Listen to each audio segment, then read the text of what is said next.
But with the way Nigerians are suffering now, are you sure that people still have that, just like what you said, people still have self-confidence in Tinubu? Of course, there's that confidence. Let me tell you, if that confidence is not there, you would have seen a lot of strikes, you would have seen a lot of shutdowns. But people are having that confidence, that's why they are still negotiating, they are still... But people agree tonight is your boy Italan Davido. At this very moment now, we're there for the international airport at Rome, Italy. We are here to wait for the Vice President of Nigeria, Shettima. So before the arrival of the Vice President, I want to run a quick interview with this our chief, with the Chief Ago. Good afternoon, sir.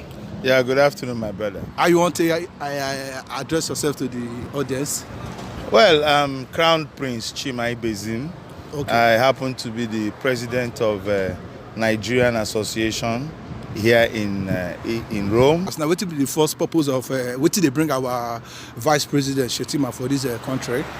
Well, actually, he's here on invitation of the EU and the Italian country because of an investment summit by the UN. So, and actually, you know, this government is looking at diversifying in foreign investment. They are looking at ways of attracting a lot of foreign investment. So I believe that is the primary purpose, as well as building bilateral relations between Nigeria and Italy, and also the Vatican City. So this is the, will I say, the primary purpose of his being here. Okay, clear, sir. Like, first of all, like, is there any way now this now go bring a progress, or is there any way go bring an improvement or to the Nigerians living in Italy and also Nigerians back home? Oh, okay. Yes, actually, it will bring a lot of improvement, not just ordinary. One is that it will help to strengthen the bilateral relations between Nigeria and Italy for those Nigerians living here, so that they can be more engaged in productive activities. Even those who are also looking at investing back home, it will be an enabling environment for them to be able to invest back home. But then, above all, is also a way of attracting the European investors back to our country. You know, the last couple of years, a lot of foreign investors lost interest in our economy.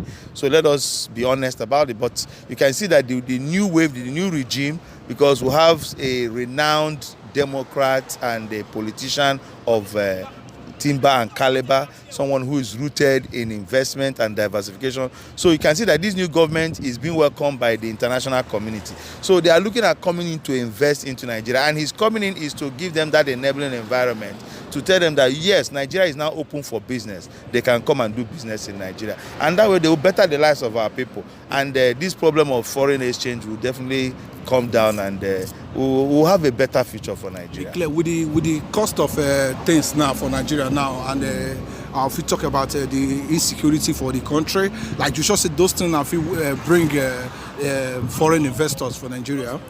Well, actually, let me be honest with you. This thing is like the phase Nigeria is passing now is like somebody who has cancer, and that cancer was getting to an advanced stage before chemotherapy came. That chemotherapy at that time will look painful, but before you know it, it will kill the cancer, and you are happy, you're blossoming, and you're back to whom you are. So the truth is, right now, it will look, things are not so okay in Nigeria, because we are beginning to do what we should have done before now. But now that we have started and we are moving in the right direction, you can see that with patience, our people will start reaping the fruits of the bold steps this administration is taking. And it is also going to be, the investors are watching. Why he's here is because the investors are also watching what is happening in Nigeria. They are seeing the bold steps this administration is taking, and I know that they are happy. So this is what they expect the Nigerian government to do, to take the bull by the horn, so that they will have an enabling environment to do business in Nigeria. So this is why I think this thing will bring a lot of positives to our country, Nigeria. Clear, like you now, have you seen any positive changes ever since Tinubu became the president of Nigeria? Like, can you tell us what are those changes you have seen? Well, number one change is that the stock itself, the Nigerian stock, is on the high side, because they believe a real Democrat and a transformer has come on board. So that is one positive index. Then another positive index is that you can now see that a lot of people, he has that, what will I say, that credibility of he has done it before, let us see how he will do it again.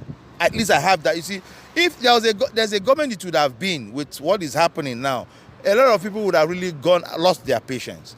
But because they believe in the ability of this man, you understand? They believe in the ability of President Tinubu and Alhaji Kassim Shettima to deliver. That is why you see people are still willing to give them that time, that chance. You can still see willing. The NEC is negotiating. A lot of groups are negotiating because they believe that this man, if we give him the enabling environment, he will do it well. So all we need to do is to pray for him, support him, so that he will be able to do it and do it well. But I can must tell you that that benefit of doubt is there, and Nigerians want nothing but a better Nigeria, and that is what it's all about. Okay, now, do you have anything to say concerning the 8,000 naira that palliative that are about to share to Nigerians? So do you have anything to talk about that? Well, I wouldn't say anything because that has already been rescinded. You know, they've withdrawn that policy. Like we say, it was erroneous from the start.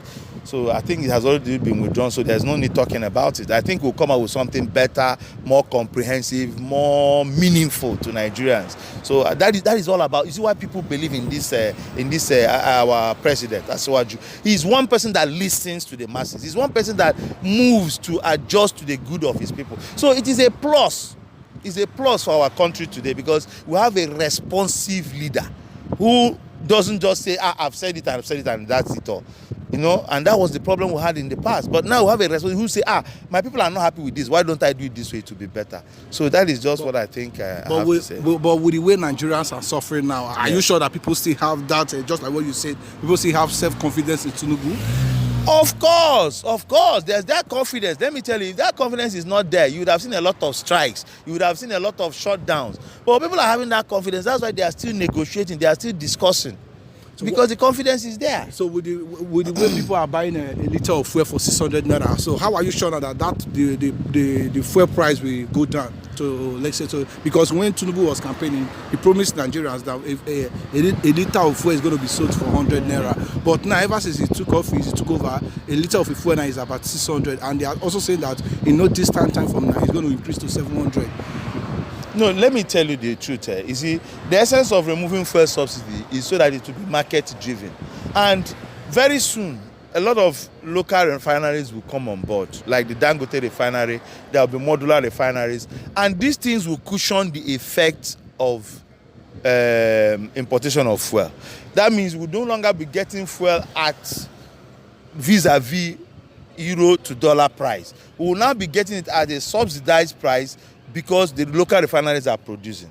So don't think it's going to remain this way. It cannot remain this way. It's only remaining this way because some of the things of the projects in place have not come up upstream. Once they come upstream, my brother, believe you me, a lot of the prices of petrol will come down and Nigerians will be happier for it. Clear, sir.